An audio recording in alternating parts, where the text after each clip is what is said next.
ನಮಸ್ಕಾರ ಸ್ನೇಹಿತರೆ, ಇಂದು ನಾವು ಕೇಳೋದು ಇತಿಹಾಸದ ಹೃದಯ ಸ್ಪರ್ಶಿಸುವ ಕಥೆ, ಹೇಮು ಆನೆಯ ನಿಷ್ಠೆ. ಈ ಕಥೆ ನಿಮಗೆ ಧೈರ್ಯ, ಪ್ರೀತಿ ಮತ್ತು ನಂಬಿಕೆಯ ಅರ್ಥವನ್ನು ತೋರಿಸುತ್ತದೆ.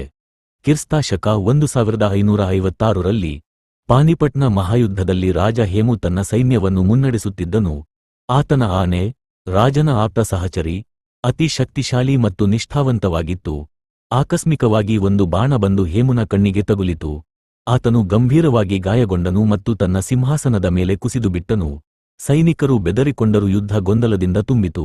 ಆದರೆ ಆನೆ ತನ್ನ ಪ್ರಿಯ ರಾಜನನ್ನು ಬಿಟ್ಟು ಹೋಗಲಿಲ್ಲ. ಶತ್ರುಗಳು ಸುತ್ತುವರೆದರು.